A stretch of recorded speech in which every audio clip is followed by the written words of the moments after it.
chegamos com novidades para você, porque o capítulo 3 está maravilhoso. O que é isso, minha gente? A coragem de ser imperfeito. Esse capítulo, ele tá demais. E eu vou começar com uma frase que me impactou e vai impactar você.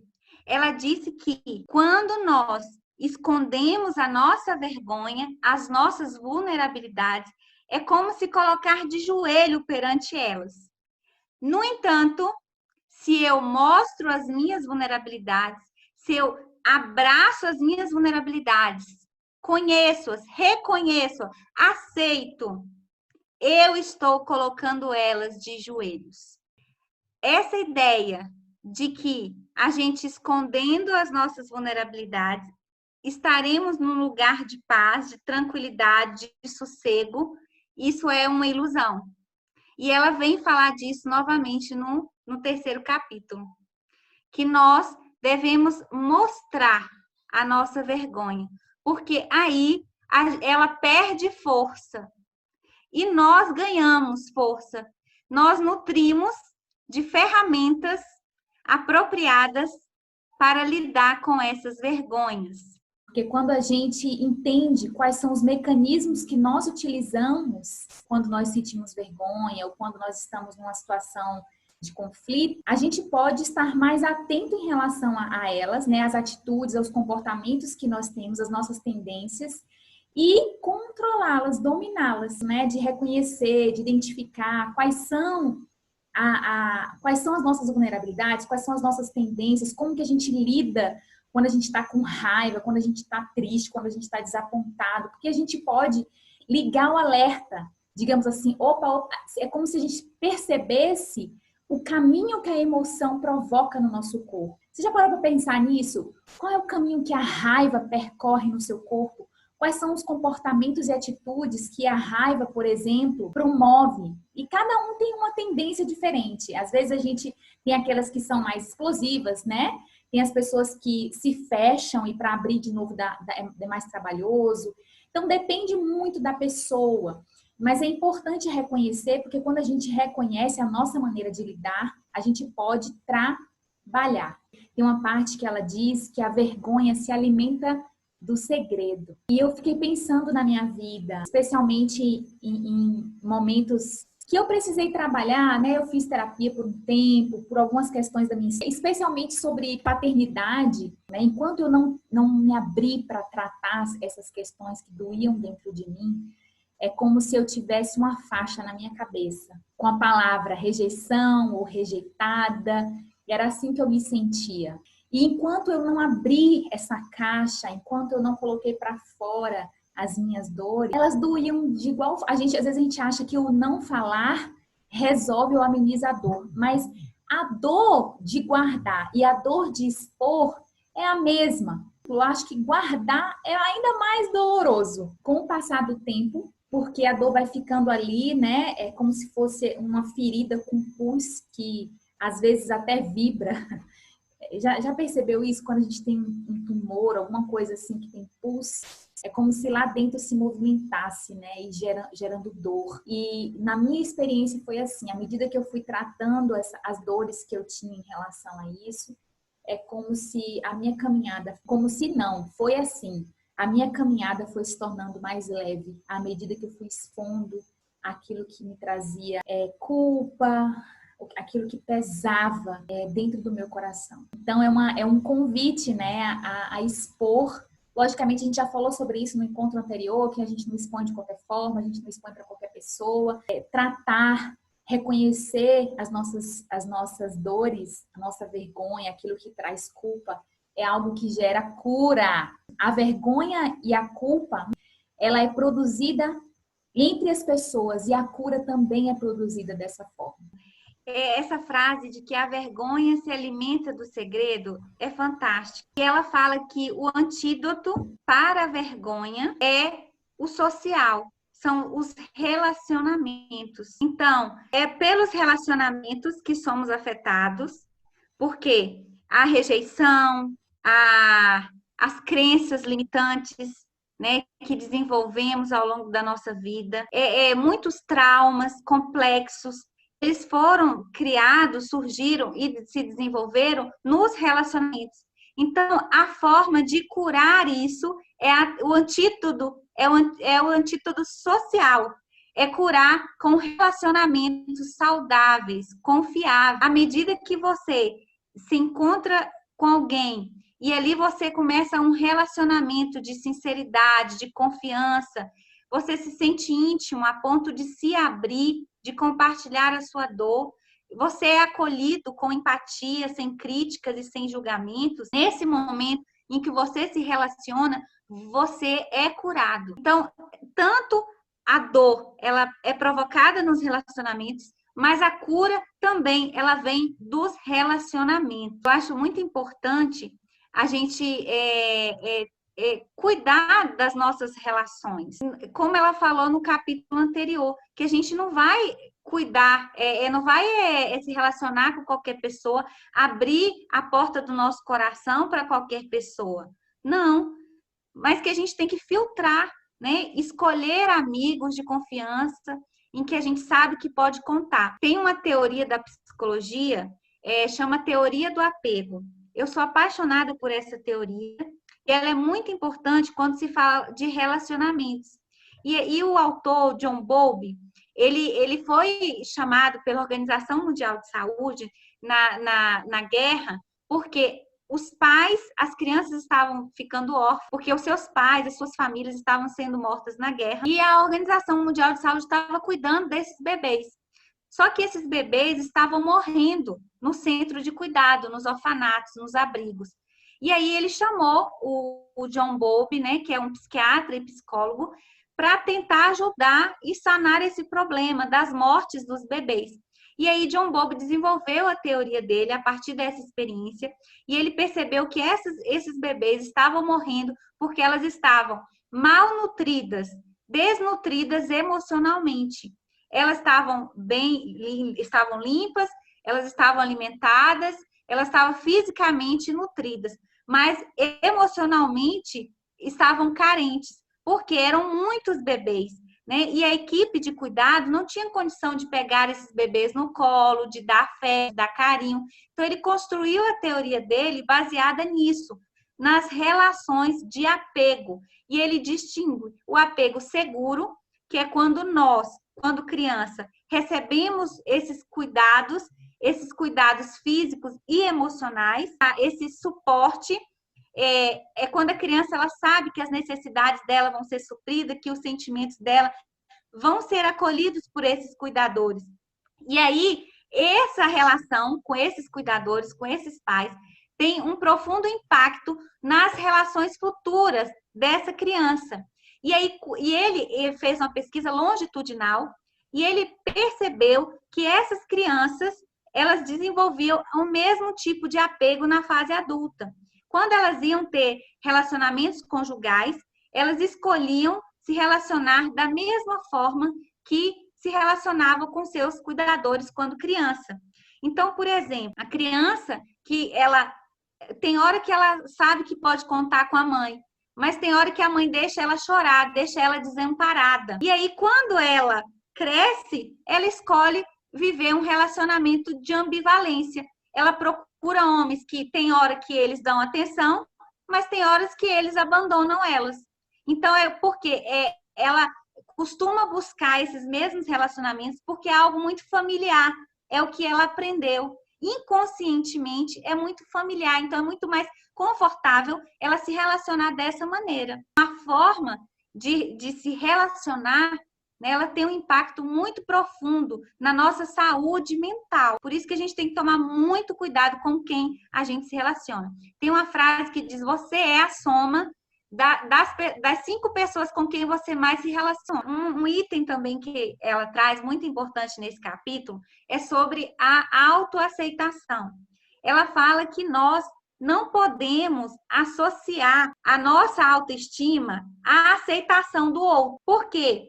Nós somos falhos, nós somos humanos, nós vamos errar. E que não tem como, é impossível você tentar agradar todo mundo. Você não vai conseguir agradar todo mundo. Tem pessoas que vão gostar, tem pessoas que não vão gostar. E tá tudo bem. Você não precisa associar, vincular sua autoestima à aceitação de todas as pessoas. Então, é muito importante ter isso em mente, essa autovalorização, que ela deve acontecer independentemente da aprovação, da aceitação e da opinião do outro. Ela também diz que a gente não pode associar a nossa autoestima àquilo que a gente produz, aos nossos resultados, ao nosso trabalho. Por exemplo, eu faço um vídeo, coloco no Instagram. E aí, as pessoas falam que o vídeo não ficou legal, ficou horrível. E aí, eu entendo aquilo como se fosse para mim. E eu falo, eu sou horrível, eu não sou capaz, eu sou um fracasso, eu não vou fazer mais vídeos. Aí nascem essas crenças limitantes que vêm para nos paralisar, nos estagnar. E aí eu fico com medo e não faço mais vídeo. Acontece com tudo na nossa vida. E a gente não pode, a gente tem que entender que muitas vezes o que o outro diz é relacionado ao que a gente produz, não aquilo que a gente é. É mais relacionado ao fazer ou ao ter, não relacionado ao ser. As pessoas que se aposentam e muitas vezes ficam completamente perdidas na vida, ou porque não organizaram o processo de se aposentar, ou justamente porque o que elas estão tão conectadas com aquilo que elas fazem, que é como se elas não existissem mais quando elas param de fazer. Por isso que é importante a gente discutir sobre o nosso propósito, sobre a missão da nossa vida, conhecer os nossos dons, os nossos talentos, por que a gente está aqui, né? Por que da nossa vida? Quando a gente pensa no nosso propósito, quando a gente pensa na nossa missão de vida, ela está muito mais conectada com o que a gente é. Existem várias possibilidades da gente exercer o nosso propósito ou a nossa missão de vida. Existem várias formas de eu expressar quem eu sou. Antigamente, eu expressava quem eu era através de um trabalho. Hoje é outra forma, mas isso não diz que eu não existo mais ou que eu não sou importante. É justamente esse descolar, né? Essa desconexão do fazer que a gente precisa aprender. É uma discussão muito necessária, porque a gente vê que pessoas se matam por conta disso. Eu tenho status, eu tenho posição, as pessoas vão gostar de mim. Mas se eu fracassar, eu não serei amado. E aí a gente entende um pouco dos comportamentos de muitas pessoas que passam uma vida inteira se escondendo, muitas vezes com medo de arriscar, de entrar na arena da vida, de ousar, de criar, né, por causa do medo do julgamento do outro, porque nunca se sente capaz ou suficiente para realizar. Também associa, né, a sua valorização, associa a aprovação dos outros. A gente tem que colocar uma coisa na nossa cabeça. Nem Jesus agradou todo mundo. Nós que somos imperfeitos vamos agradar? É impossível, não vamos agradar todo mundo. E tá tudo bem, a gente precisa entender isso. Nós temos o nosso valor e nós precisamos reconhecer o nosso valor para não depender da aprovação dos outros e nem associar as nossas habilidades, as nossas competências, nossas qualidades a essa aprovação, a essa aceitação dos outros. Ela fala assim, que quando você se valoriza, quando você aceita suas vulnerabilidades, você não tem medo de errar, não tem medo de inovar, você persevera, você persiste até conseguir, até conquistar. Mas se você permitir que a vergonha, que o julgamento dos outros te domine, você vai passar uma vida inteira atrofiada, tímida, estagnada, medrosa. E é interessante observar que a vergonha é universal. Homens, mulheres, a vergonha ela é sentida por todo ser humano. E eu achei muito interessante os passos que ela traz para a gente desenvolver a resiliência em relação à vergonha. Todos nós vamos sentir vergonha, ela faz parte da nossa vida. A questão é como a gente lida com ela. E aí eu gostaria de explorar esses pontos que ela traz como uma forma da gente ser resiliente, ou seja, se recuperar da vergonha, gerenciar a vergonha de uma forma que seja saudável. E o primeiro passo que ela ensina é reconhecer a vergonha e compreender os seus mecanismos. Ou seja, o que acontece, quais são as situações que geram vergonha? Como eu me comporto diante da vergonha? Quais são as mensagens? O que passa na minha cabeça quando eu me sinto envergonhada? Então, esse é o primeiro passo. O segundo passo é fazer um teste da realidade. É ter uma consciência crítica em relação à vergonha, né? Ou seja, o que eu estou pensando, o que eu estou sentindo, tem a ver com a realidade? Tem a ver com o que eu desejo ser? Ou está mais conectado com o que as pessoas pensam, ou mais conectado com o que as pessoas precisam ou querem de mim? Terceiro passo, ser acessível. Quando a gente reconhece, né, a nossa história e compartilha com alguém, a gente também falou disso no começo, buscar esse lugar de confiança, esse lugar que a gente encontra empatia e abraço em relação às nossas próprias dores e vergonhas. É interessante isso, né? Eu lembro de uma situação de uma amiga minha que mandou uma mensagem num grupo de trabalho. Ela achou que ela tinha mandado individualmente para a liderança. Gente, ela ficou desesperada quando ela percebeu que a mensagem estava no grupo. Ela ficou desesperadíssima. Sabe quando aí a gente vai ver, né? Outras pessoas leram a mensagem, você não tem mais como apagar, porque um monte de gente já viu. Aí ela conversou com a outra pessoa e a outra pessoa falou bem assim pra ela: você já ouviu a sua mensagem? Escuta a mensagem de novo. Aí ela disse que quando ela escutou de novo a mensagem, ela percebeu que não era uma mensagem não tinha nada tão sigiloso e tão terrível assim que as outras pessoas não poderiam escutar. Olha só a importância da gente poder compartilhar. Porque às vezes a outra pessoa traz algum elemento da realidade que a gente não está conseguindo ver. Quando a gente se abre, se expõe no lugar de confiança, é como se a gente ajudasse a abrir esse cadeado, essa prisão que muitas vezes a gente se encontra a partir da vergonha.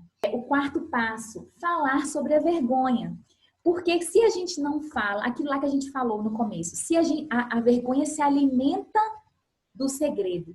Quanto mais a gente cala, quanto mais a gente nutre a vergonha dentro da gente, ela cresce.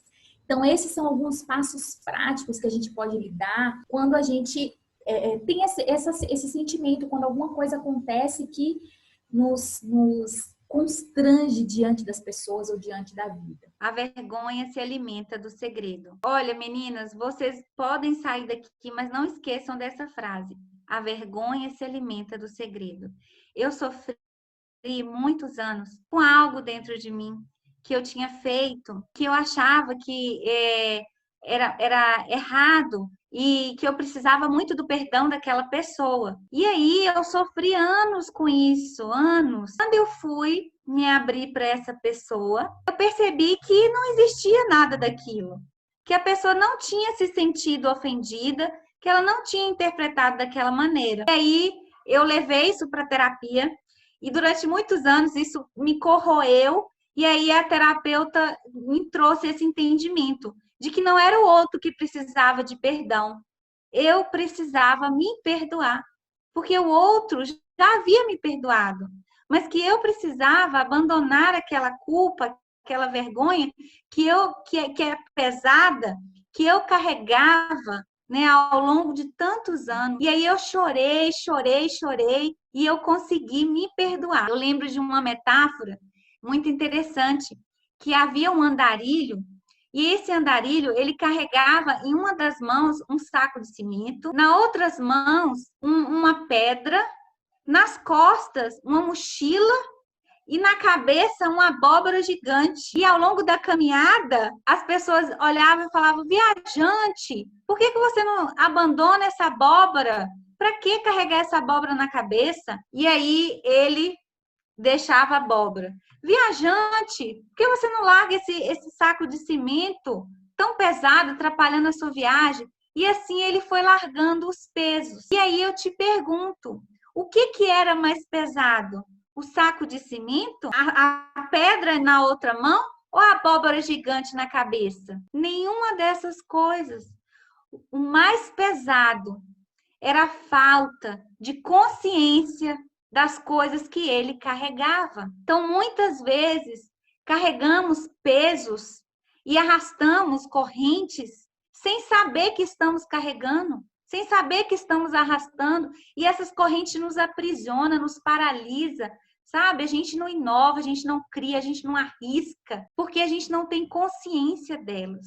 É necessário olhar para dentro, fazer essa análise, essa reflexão. O que te prende? O que te paralisa? São as crenças que você escutou na sua infância, na sua adolescência? Relacionamentos passados que foram traumáticos para você? Quais são essas crenças, esses anjozinhos mal que fica falando na sua cabeça que você é um fracasso, que você não é capaz? E a gente tem que jogar, como Deise falou, a gente tem que dar um choque de realidade nessas crenças. Quando o anjo mal se levantar para falar, e aí você vai com consciência crítica e nutre o anjo bom e fala, peraí, não é bem assim não.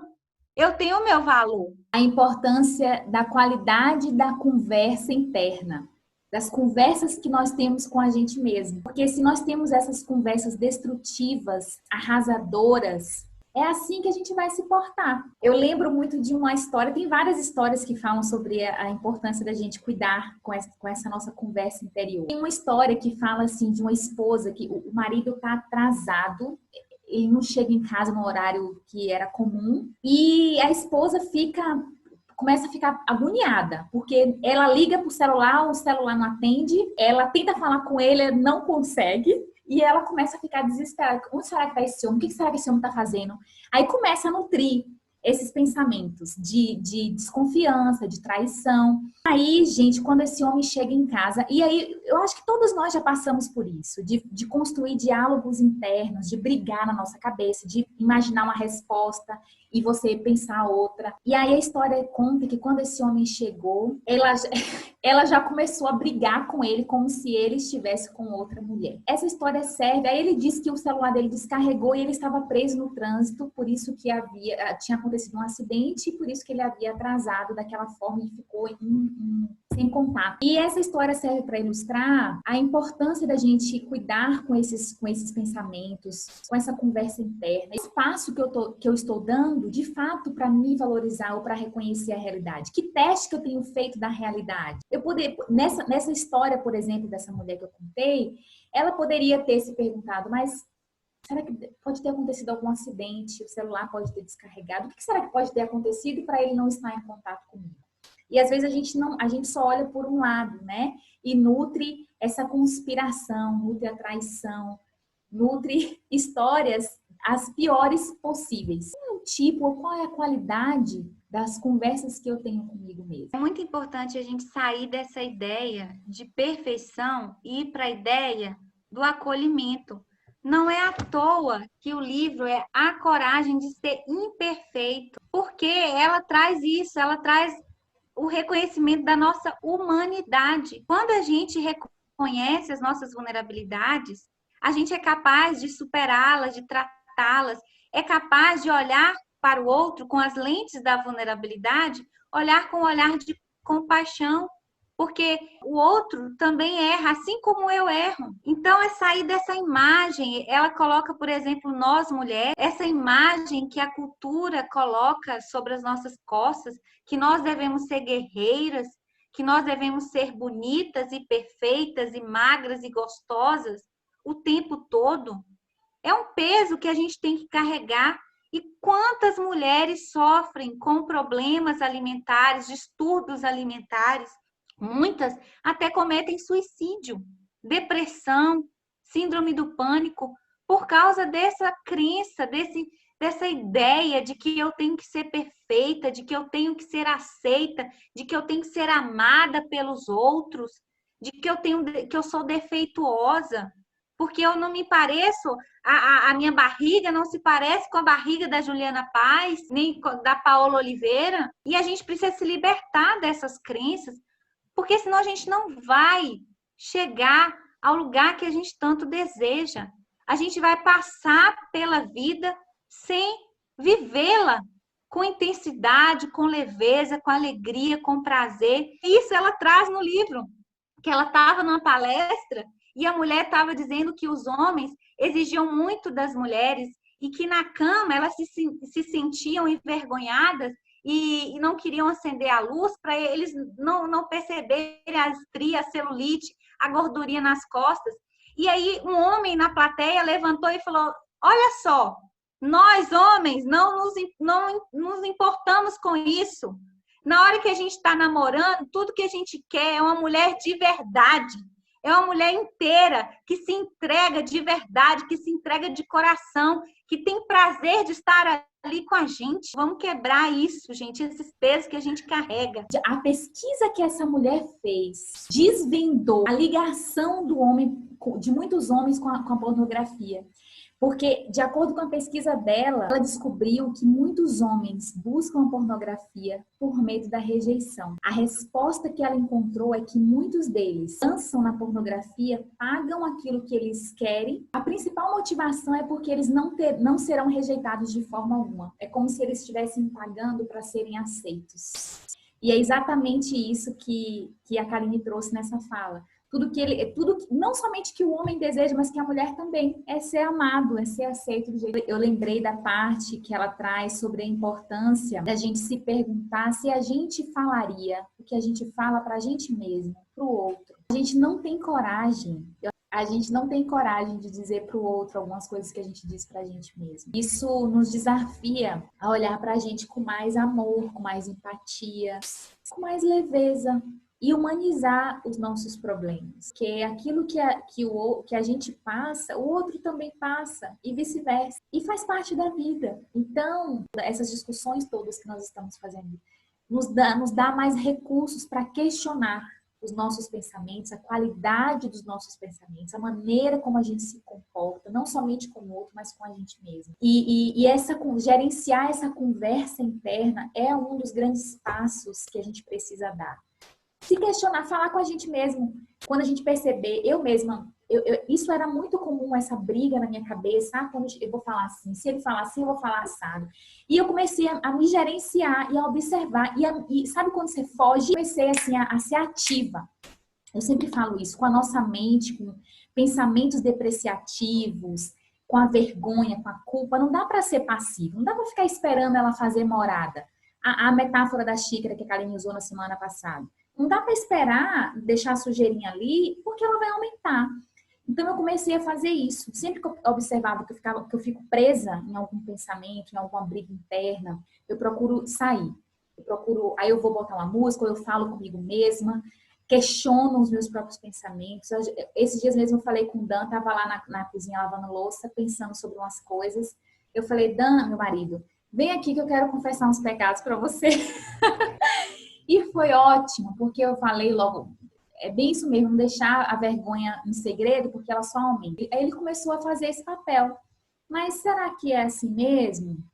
E tal, trazer questionamentos para testar a realidade. Nós temos o nosso valor e a gente precisa reconhecer isso, porque se a gente assumir a nossa história, a gente vai conseguir escrever um final feliz. Mas se a gente esconder a nossa história, nós vamos nos tornar vítimas dela, porque a vergonha se alimenta do segredo. A maneira como a gente se vê e se cobra, a gente cobra também o outro. E às vezes isso nem é consciente. Às vezes o comportamento do outro nos afeta de uma maneira tão grande, e é importante a gente se perguntar: por que isso está me afetando dessa forma? Não somente essa parte da questão de como o comportamento do outro me afeta, mas também a maneira como a gente se solidariza e se coloca na relação.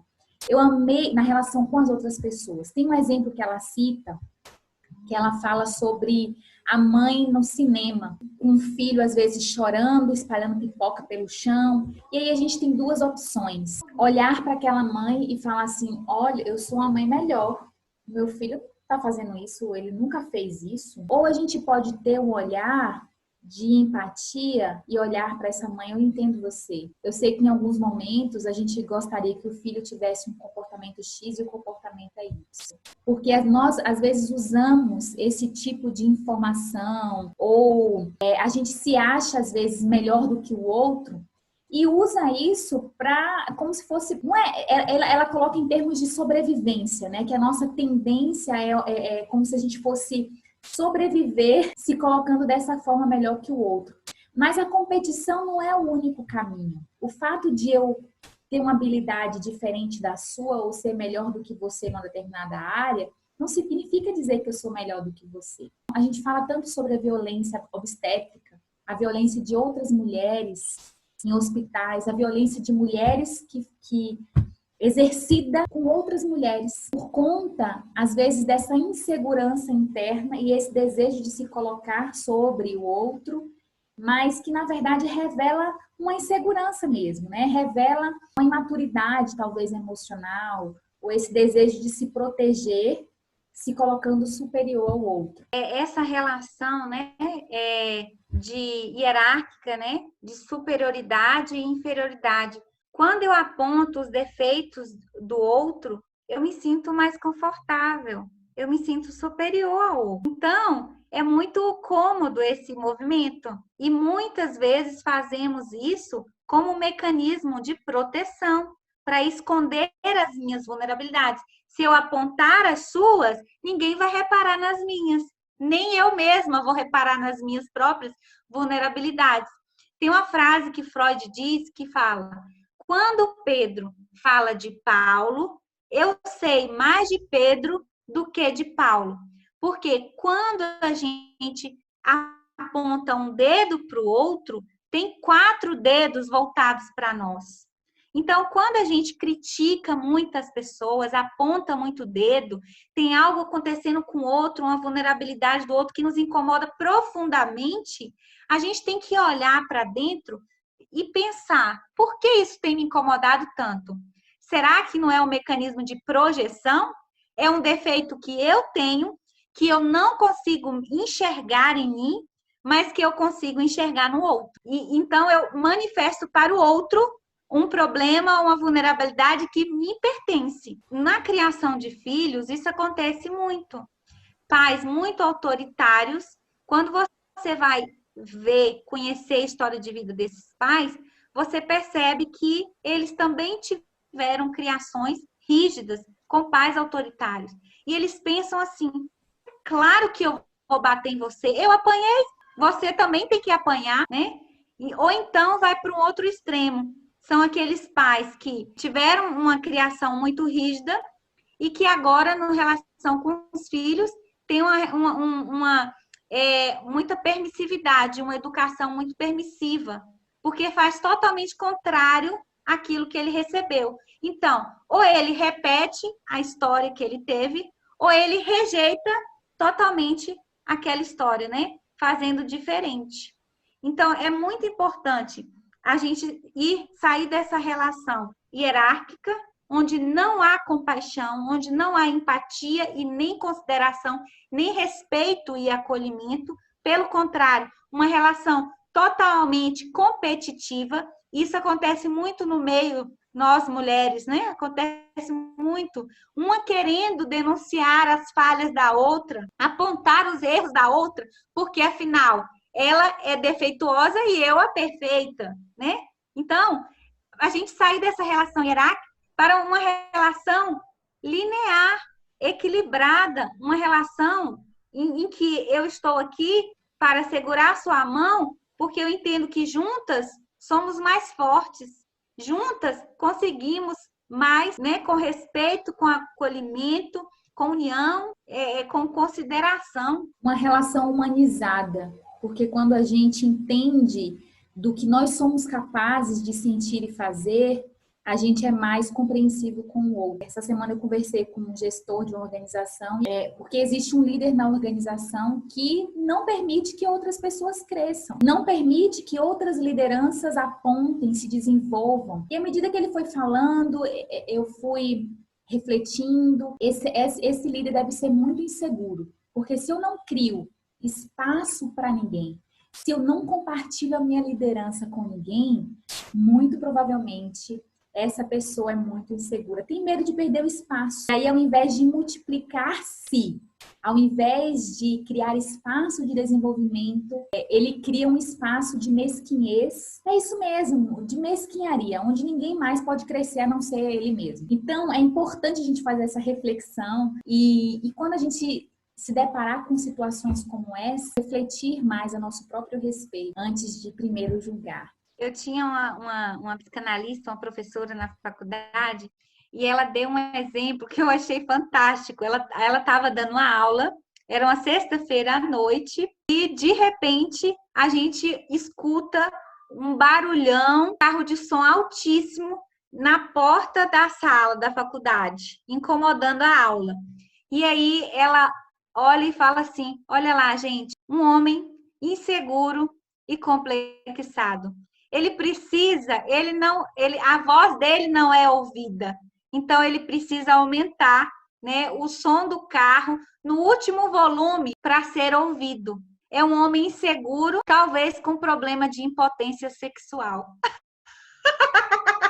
Eu achei super engraçado, porque é isso. Às vezes, a gente quer esconder tanto a nossa vulnerabilidade, mostrando uma força, uma coragem, uma superioridade que não existe. Então, é aquelas pessoas que querem mostrar o tempo inteiro que elas são superiores, que elas não têm defeitos, que elas têm apenas qualidades, que elas são boas em tudo, né? Que ela não tem falhas. E, na verdade, quando a gente olha, é um fundo de sofrimento e de dor, de carência, a ponto de ter que usar máscaras sociais o tempo todo, né, para sustentar aquela pessoa que não existe. Perfeição não existe. E a gente precisa entender isso, não se cobrar. E a gente vê homens exaustos, mulheres exaustas, justamente por essas dinâmicas. E ela termina o capítulo falando exatamente sobre isso, de tornar-se autêntica. Tornar-se autêntica passa por esse caminho de ser vulnerável, de lidar com a vergonha, de lidar com a dor, negociar, né, essas conversas internas e gerenciá-las de uma maneira mais saudável. Então, é impossível a gente viver a nossa própria história, como você colocou antes, de tornarmos protagonistas da nossa própria história, sem ter que lidar com essas situações. E quanto mais rápido a gente se abraçar, quanto mais rápido a gente promover esses movimentos, mais livres e mais autênticas seremos. Ela falou sobre de mulheres exaustas, porque justamente querem ser perfeitas, lidando com tudo, gerenciando tudo da melhor maneira possível. Quando começou a pandemia, eu me senti assim, porque eu já estava organizada, né? No período que meu filho estava na escola, eu estava trabalhando, então eu consegui gerenciar melhor as coisas. E aí depois, quando veio essa pandemia, que eu tinha que dar conta de tudo que eu estava dando, só que num formato diferente, gente, foi muito cansativo. E até eu me adaptar e reconhecer assim, olha, eu vou ter que deixar a louça. Às vezes a gente terminava de almoçar e eu tinha reunião em meia hora, eu não conseguia arrumar a cozinha antes da reunião. Eu tinha que deixar a louça para limpar no final da tarde.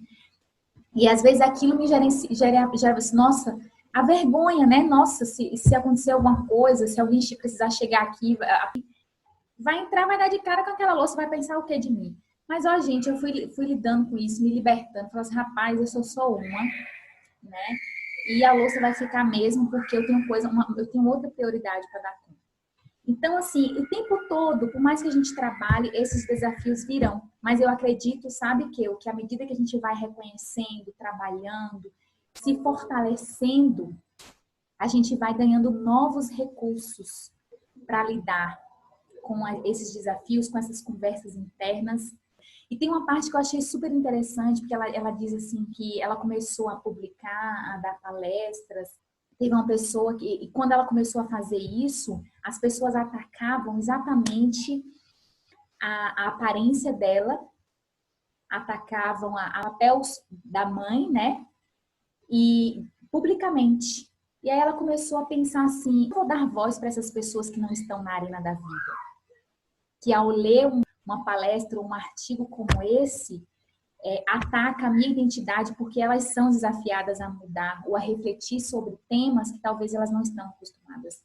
E ela falou assim que parou de se importar com isso, ela parou de ler esses comentários de pessoas que não estão na arena da vida. Ou seja, ela não estava mais disposta a dar atenção e perder energia com pessoas que não estão dispostas a viver a vida delas. né? Não estão dispostas a mudar, não estão dispostas a fazer essas reflexões que, no fundo, é que fazem a diferença na nossa vida. Seja para a gente assumir uma posição, seja para a gente se viver mais leve, a gente precisa lutar por quem a gente é. Eu sempre falo isso, a gente precisa lutar o tempo todo para ser quem a gente é, né? Mas a gente vai ganhando força, vai ganhando ferramenta para lidar melhor com esses desafios.